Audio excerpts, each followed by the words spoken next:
memerintahkan dari tiap-tiap onta, ya, sebagian dagingnya dicuili, lalu dikumpulkan dalam periuk tersebut. Kemudian Nabi bersama Ali memakan daging itu dan minum dari kuah yang dimasak di dalam periuk tersebut. Summa rokiba, kemudian mengendarai siapa Rasulullah Shallallahu Alaihi Wasallam. Fa'afadho, maka melakukan tawaf ifadho siapa Nabi.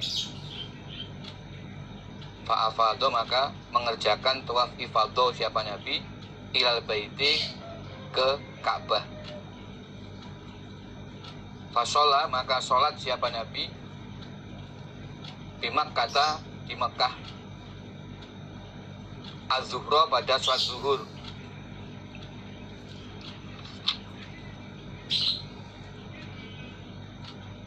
Jadi selesai menyembelih korban, atau menyembelih hadiah, kemudian memakan daging hadiah tersebut, Nabi berangkat naik onta dari Mina ke Masjidil Haram di Mekah. Di Rokibah itu mengendarai onta berangkat dari Mina menuju Masjidil Haram. Lalu Nabi melaksanakan tawaf ifadho di Baitullah. Di saat itu sudah dalam keadaan lukar dari pakaian ihram. Jadi setelah melempar jumroh Aqobah itu sudah boleh lukar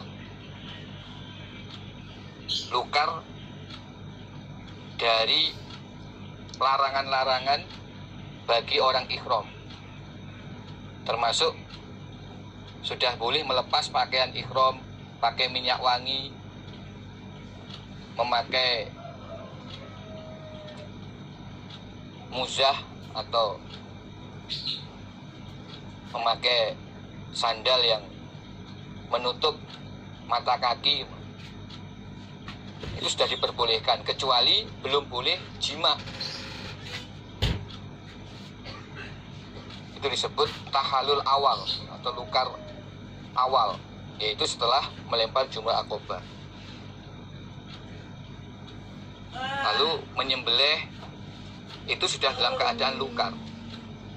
Nah, sebelumnya juga mencukur rambut lalu menyembelih. Baru kemudian berangkat ke Mekah, ke Masjidil Haram untuk mengerjakan tawaf ifadho.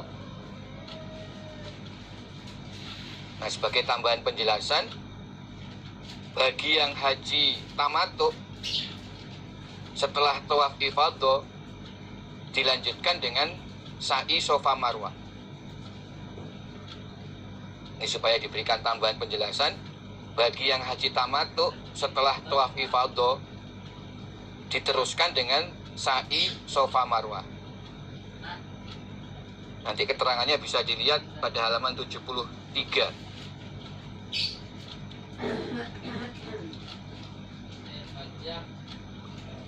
Keterangannya di halaman 73. Fatofal ladzina ahallu bil umroh bil baiti wa bis sofa wal marwah summa hallu summa tofu tawafan akhor ba'da an roja'u min mina. Itu halaman 73.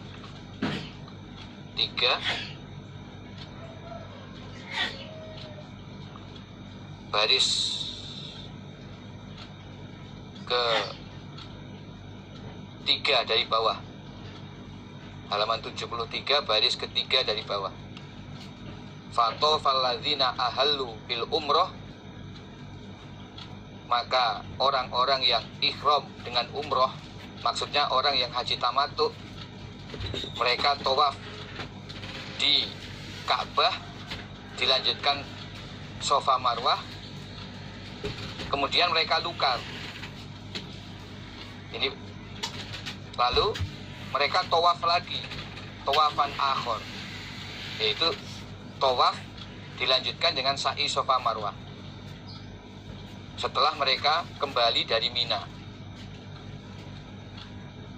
li hajjihim, untuk haji mereka. Kalau Nabi saat itu mengerjakan haji kiron, maka Nabi cukup tawaf ifadah, selesai. Tetapi bagi yang haji tamattu, setelah tawaf ifadah dilanjutkan dengan sa'i Safa Marwah. Fasolah, maka sholat siapa Nabi di Makkah, di Mekah, az-zuhur sholat zuhur. Selesai tawaf ifadah, lalu sholat zuhurnya masih di Mekah.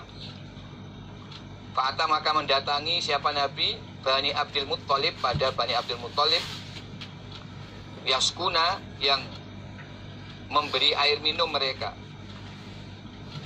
ala Zamzam, atas sumur Zamzam.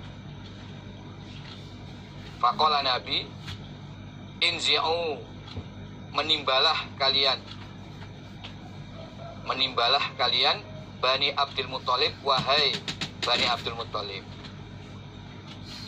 Falaula ayyaglibakum, seandainya tidak mengalahkan pada kalian siapa annasu, manusia, ala sikoyatikum, atas memberi air minumnya kalian, lanazatu, niscaya menimba aku Nabi ma'akum, bersama kalian.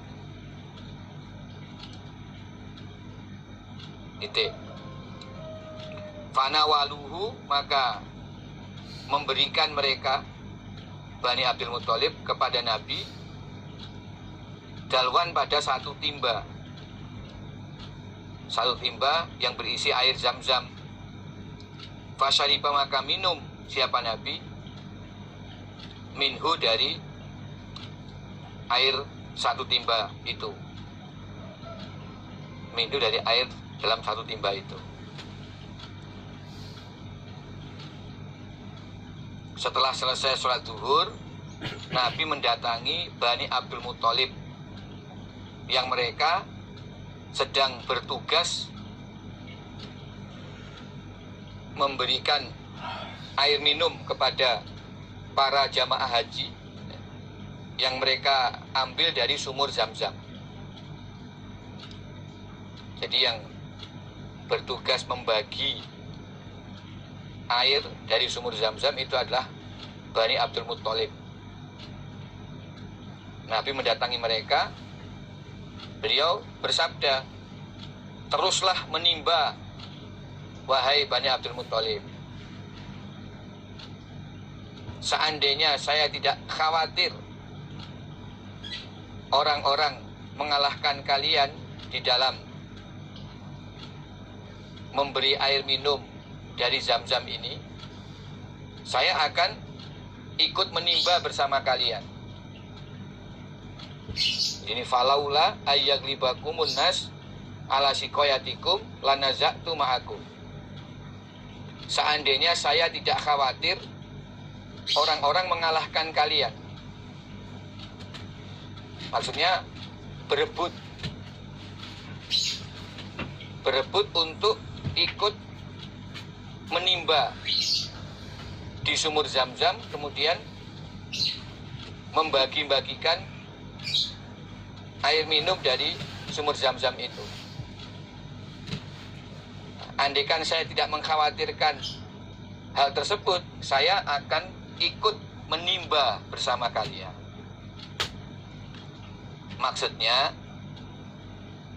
kalau Nabi ikut menimba air dari sumur Zamzam, kemudian membagi-bagikan kepada para jamaah haji, Nabi mengkhawatirkan orang-orang akan menganggap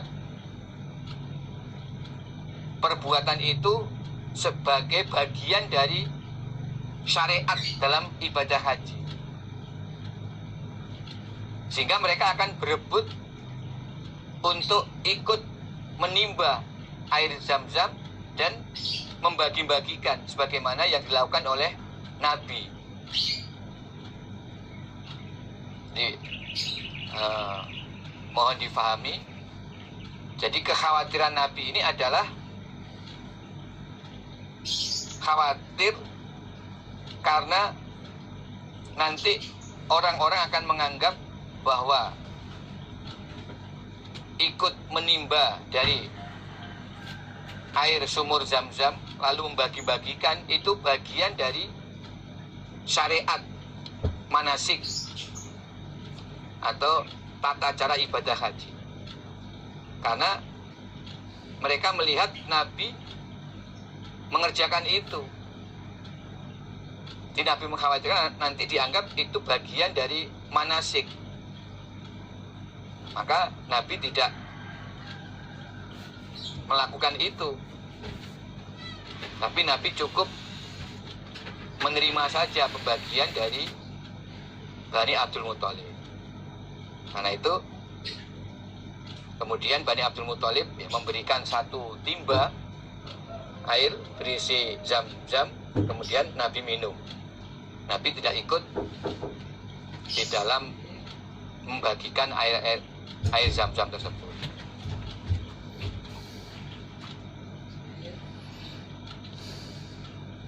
Jadi bukan kalau Nabi ikut menimba air Zam-Zam, Nabi bagi-bagikan lalu orang-orang berebut mendapatkan air Zam-Zam dari Nabi. Bukan sekedar itu yang Nabi khawatirkan, tetapi lebih pada kekhawatiran nanti perbuatan ini dianggap bagian dari syariat atau rangkaian tata cara dalam ibadah haji. Karena ya para sahabat itu sudah mengetahui bahwa di dalam ibadah ini kita wajib mencontoh, mengikuti apa saja yang dikerjakan oleh Nabi. Nah, agar tidak campur antara perbuatan yang merupakan bagian ibadah atau bukan, maka Nabi tidak mau ikut di dalam membagi air dari sumur Zam-Zam itu. Nah, demikianlah kita sudah mengkaji satu hadis yang lumayan panjang ini. Dan ini menerangkan tentang tata cara ibadah haji sesuai dengan yang dilakukan oleh Nabi ketika Nabi mengerjakan haji wada. Jadi sebenarnya satu hadis ini merupakan hadis yang paling penting dalam Kitabul Manasik. Karena dalam satu hadis ini diterangkan secara lengkap, walaupun garis besarnya bagaimana ibadah haji itu dilakukan. Bisa kita ulang dari halaman 34, baris nomor 2 dari bawah. Jadi ibadah haji itu dimulai dari mikot.